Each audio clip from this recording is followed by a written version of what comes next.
Friends, ನಾನಿವತ್ತು kokum juice ಅಂದರೆ ಪುನರ್ಪುಳಿ juice ಮಾಡ್ತಾ ಇದ್ದೀನಿ. ಅಂದರೆ ಮನೆಯಲ್ಲೇ ಮಾಡೋದು.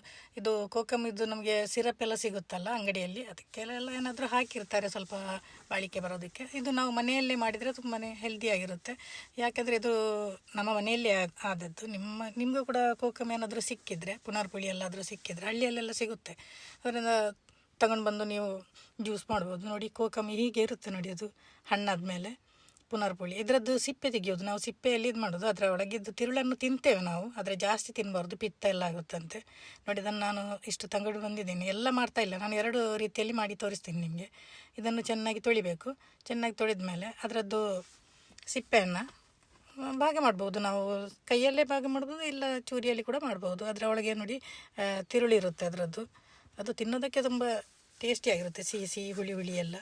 ನೋಡಿ, ಅದನ್ನೇನು ಮಾಡೋದಿಲ್ಲ, ಅದರಲ್ಲಿ ಗಮ್ಮೆಲ್ಲ ಮಾಡ್ತಾರಂತೆ. ಅದು ನನಗೆ ಗೊತ್ತಿಲ್ಲ ಅದು ಹೇಗೆ ಮಾಡೋದು ಅಂತ. ನಾನೀಗ ಸಿಪ್ಪೆ ಇದನ್ನು ಮಾತ್ರ ತೋರಿಸ್ತಾ ಇದ್ದೀನಿ ನಿಮಗೆ. ಸಿಪ್ಪೆ ಅದು ಕಲರೇ ಒಂಥರ ನ್ಯಾಚುರಲ್ ಕಲರ್, ನಮಗೆ ಕಲರ್ ಹಾಕಬೇಕಂತೇನಿಲ್ಲ. ನೋಡಿ, ಈ ಥರ ಮಾಡಿಕೊಂಡು ಅದನ್ನು ನಾನು ಸಣ್ಣಕ್ಕೆ ಸ್ವಲ್ಪ ಹೆಚ್ಚಿಟ್ಕೊಂಡಿದ್ದೇನೆ. ಹೆಚ್ಚಿಟ್ಕೊಂಡು ಅದನ್ನು ನಾವು ಬೇಯಿಸೋದು. ನೋಡಿ, ಅದರ ಕಲರೆಲ್ಲ ಕೈಯಲ್ಲಿ ಹಿಡಿಯುತ್ತೆ ನೋಡಿ, ಅಷ್ಟು ಚೆನ್ನಾಗಿ ಕಲರ್ ನ್ಯಾಚುರಲ್ ಕಲರ್ ಅದರದ್ದು.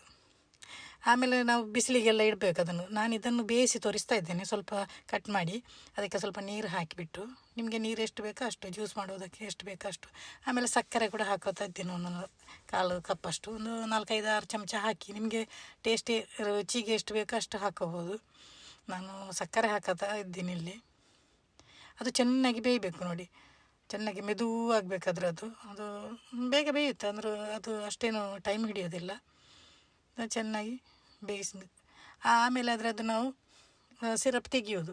ಅಂದರೆ ಇದು ಅಂಗಡಿಯವರೆಲ್ಲ ಅದನ್ನು ಬಿಸಿಲಲ್ಲೆಲ್ಲ ಇಟ್ಟು ಏನೆಲ್ಲ ಮಾಡ್ತಾರೆ ನೋಡಿ. ಇದು ಚೆನ್ನಾಗಿ ಕುದೀತಾ ಇದೆ ಇವಾಗ. ಕಲರ್ ಕೂಡ ಬಂದಿದೆ ನೋಡಿ, ಎಷ್ಟು ಚೆನ್ನಾಗಿ ಕಲರ್ ಬಂದಿದೆ ಅಂತ. ಚೆನ್ನಾಗಿ ಕುದಿ ಬಂದರೆ ಸಾಕು. ಆಮೇಲೆ ನಾನು ಬ್ಲ್ಯಾಕ್ ಸಾಲ್ಟ್ ತಗೊಂಡಿದ್ದೇನೆ ನೋಡಿ, ಅದು ಸ್ವಲ್ಪ ಬ್ಲ್ಯಾಕ್ ಸಾಲ್ಟ್ ಹಾಕಿದರೆ ಆಯಿತು. ಅದು ಕಾಲ ನಮಕ್ ಅಂತ ಹೇಳ್ತೀವಲ್ಲ, ಹಾಗೆ ಜೀರಿಗೆ ಹುಡಿ ಕೂಡ ಸ್ವಲ್ಪ ಹಾಕೋತಾ ಇದ್ದೀನಿ ನಾನು.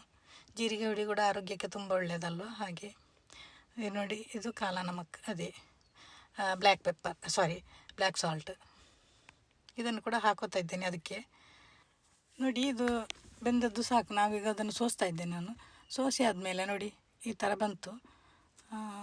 ಆಮೇಲೆ ಅದಕ್ಕೆ ನಾನು ಸ್ವಲ್ಪ ಪೆಪ್ಪರ್ ಪೌಡ್ರ್ ಕೂಡ ಕರಿಮೆಣಸಿನ ಹುಡಿ ಒಂದು 1/4 ಟೀ ಸ್ಪೂನ್ ಅಷ್ಟು ಹಾಕ್ತಾಯಿದ್ದೀನಿ. ಚೆನ್ನಾಗಿ ಆಗುತ್ತೆ. ಅದು ಗಂಟಲು ನೋವು, ಕೆಮ್ಮು ಎಲ್ಲ ಇದ್ದರೆ ಅದೆಲ್ಲ ಹಾಕಿದರೆ ತುಂಬ ಚೆನ್ನಾಗಾಗುತ್ತೆ. ಇವಾಗ ನಮ್ಮದು ಜ್ಯೂಸ್ ಇದು ರೆಡಿ ಆಯಿತು. ಫಸ್ಟಿದ್ದು ನಾನು ಮೊದಲನೇ ಸರಿ ಅಂದರೆ ಇದು ಬೇಯಿಸಿ ಮಾಡುವಂಥದ್ದನ್ನು ತೋರಿಸ್ತಾ ಇದ್ದೇನೆ. ಇದು ಇನ್ನೊಂದು ಟೈಪಲ್ಲಿ ನಾನು ಕೂಡ ತೋರಿಸ್ತೀನಿ ನೋಡಿ. ಇದು ಕೂಡ ಚೆನ್ನಾಗಾಗುತ್ತೆ. ಆರಿದ ಮೇಲೆ ಬೇಕಾದರೆ ನೀವು ಫ್ರಿಜ್ಜಲ್ಲಿ ಇಟ್ಟು ಕೂಡ ಕುಡಿಬೋದು, ಕೋಲ್ಡಾಗಿ ಐಸ್ ಕ್ಯೂಬ್ ಎಲ್ಲ ಹಾಕ್ಬೋದು. ಈಗ ನೋಡಿ, ನಾನು ಇನ್ನೊಂದು ಟೈಪಲ್ಲಿ ಮಾಡ್ತಾಯಿದ್ದೀನಿ. ಇದನ್ನು ಹೀಗೆ ಇಟ್ಟು ಅದಕ್ಕೆ ಸಕ್ಕರೆ ಹಾಕಬೇಕು.